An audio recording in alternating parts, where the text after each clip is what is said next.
Communauté Facebook, YouTube, bonjour, Éric Devin Futé, merci d'être là, bienvenue sur ma page.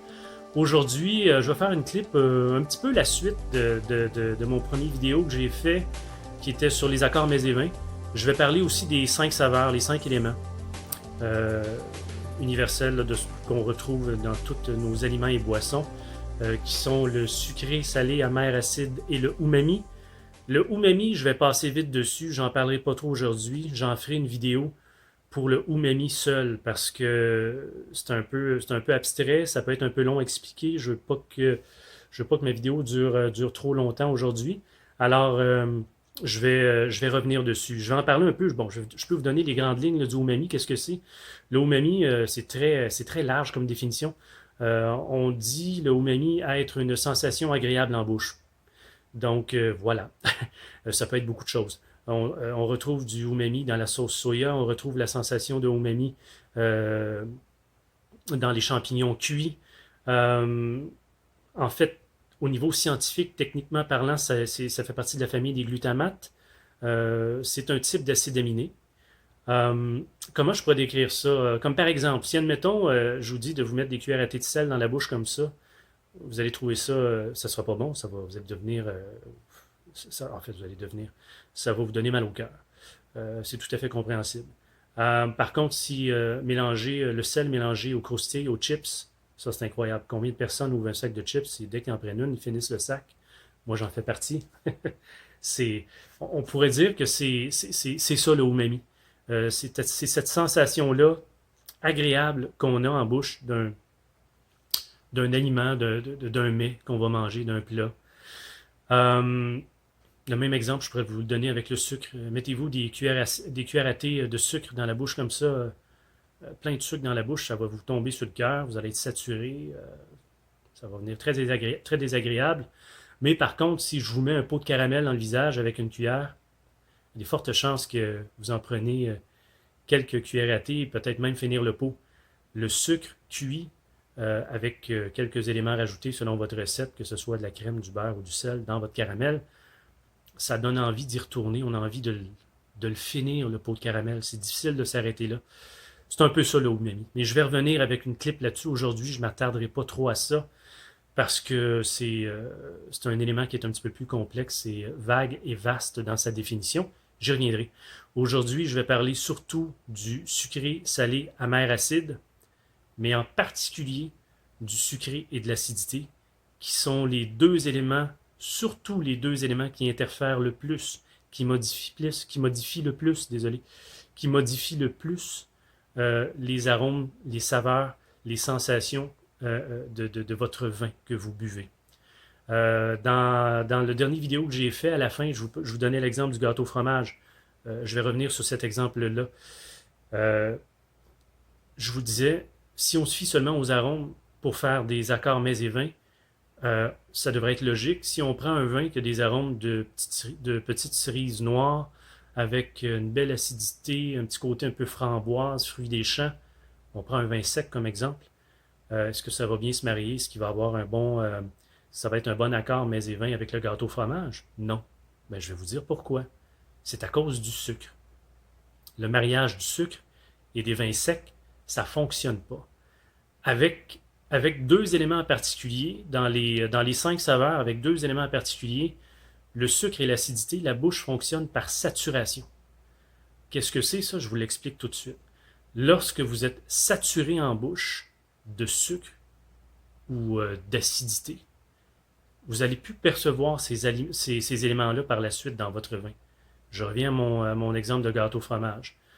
Prenez une bouchée de votre gâteau fromage, retournez à votre vin sec, qui a des arômes pourtant de petits fruits, avec lesquels on dirait, ben coudonc, on pense tout de suite à coulis de fruits acidulés sur gâteau fromage, mais ça devrait fonctionner. Non, ça ne fonctionnera pas. Parce que votre vin est sec et parce que votre dessert est très sucré. Ça ne fonctionnera pas à cause de ça. Donc, votre bouche va être saturée en sucre quand vous allez retourner à votre vin, après avoir pris votre morceau de dessert, je dis gâteau fromage, ça peut être n'importe quel dessert qui est sucré. Vous allez retourner à votre vin, comme votre bouche va être saturée en sucre, eh bien, vous allez plus percevoir les sensations de sucrosité de votre vin. tout ce qui va ressortir de votre vin, ou principalement ce qui va ressortir de votre vin, ça va être son acidité.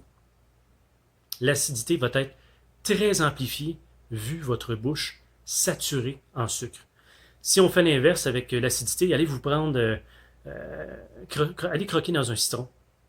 Et puis par la suite, allez vous prendre prenez une gorgée d'un verre de vin.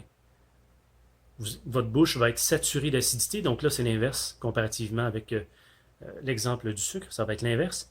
Comme votre bouche va être saturée d'acidité, vous ne goûterez plus l'acidité. Les sensations d'acidité de votre vin vont être complètement amoindries, diminuées, pour ne pas dire presque disparues. Et vous allez avoir une sensation de sucrosité. Votre vin va être tout d'un coup un peu plus doux. On va avoir l'impression que votre vin est un peu plus sucré. Il n'y a pas du sucre comme par magie qui apparaît dans votre vin, absolument pas. Le taux de sucre de votre vin ne bougera pas. Il va rester le même. Mais c'est une sensation de sucrosité que vous allez avoir qui va être amplifiée vu la saturation avec l'acidité que vous avez dans votre bouche. Faites l'exercice après ma clip, après mon vidéo. Faites-le. Si vous avez du sucre chez vous, puis vous avez du vin, vous avez pensé vous ouvrir du vin ce midi, faites l'exercice. Je vous invite à le faire. Peu importe ce qui est sucré, sirop d'érable, miel ou du sucre blanc ou de la cassonade, mettez-en dans votre bouche, allez à votre vin par la suite. Vous allez voir ce qui va se passer. C'est très intéressant. Votre bouche va être saturée en sucre. Ça va être le côté acidulé de votre vin qui va être amplifié. Et à l'inverse, croquez dans un citron et par la suite retournez à votre vin. Et vous allez voir que ça va être une sensation tout d'un coup de sucrosité. Mais comme je vous ai dit, il n'y a pas de magie. Le taux de sucre ne va pas augmenter. C'est juste une saturation d'acidité qui va vous donner l'impression que votre vin tout d'un coup est comme plus sucré. Bon, parfait. On vient de passer sur les deux éléments qui modifient le plus les sensations de votre vin. Vraiment, le sucré et acidulé, ce sont vraiment les deux éléments qui interfèrent le plus avec le vin. Le salé aussi, l'amertume aussi, mais un peu moins. Le salé, lui, qu'est-ce qu'il vient faire? Le salé, lui, il va venir un peu perturber, bloquer les percepteurs d'amertume. Si vous avez un vin qui a une structure un peu plus puissante, qui a un peu plus de tanins qui sont présents, donc qui a une amertume un peu qui va découler un peu des tanins qui sont présents, mais une amertume qui est positive, pas une amertume négative. Amertume négative, j'en parlerai dans un prochain clip. Qu'est-ce que c'est un vin avec une confection d'un peu moins bonne qualité. On peut avoir une amertume qui est négative. J'en parlerai pas tout de suite. Sinon, mon vidéo va durer trop longtemps. Donc, amertume positive qui découle un peu des tanins du vin. Le sel, lui, va venir adoucir un peu ça. Il va venir un peu bloquer les perceptions de l'amertume du vin. L'amertume en elle-même, elle, dans un plat, dans un aliment, elle va venir s'accumuler sur l'amertume du vin. Vous allez avoir l'impression que l'amertume va doubler, va tripler. Si vous avez un vin dans lequel il y a des sensations d'amertume et vous mangez un aliment avec lequel cet aliment-là vous donne des sensations d'amertume, ça va s'amplifier.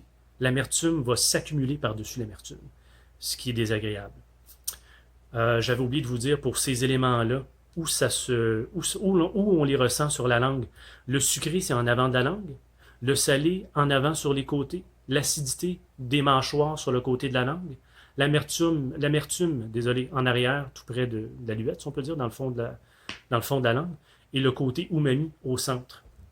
Donc, et voilà. C'est un petit cours 101 sur les... On peut prendre ces bases-là un peu là, pour se faire des accords mets et vins. Donc, bien sûr, rappelez-vous que si vous prenez un dessert, choisissez-vous un vin dessert. Un vin dessert dont le taux de sucre est aussi élevé que votre dessert, sinon plus. Ça ne va pas s'accumuler. Au contraire, vu la saturation, vu le phénomène de saturation de sucre dans votre bouche, donc en allant à votre dessert et en retournant à votre vin dessert, le sucre de votre vin dessert va être amoindri. Vous allez avoir une sensation que votre vin dessert est tout à coup un peu moins sucré. Ça ne sera pas lourd. Et rappelez-vous cette règle générale-là, de toute façon, une règle générale. Donc, les aliments vont modifier le goût du vin, mais le vin, lui, va très peu ou pas modifier le goût des aliments. Quand vous allez à un aliment et vous revenez à votre vin va être modifié. Quand vous prenez une gorgée de vin et puis que vous allez vers votre aliment, lui, va en être très peu modifié ou pas modifié. Alors voilà.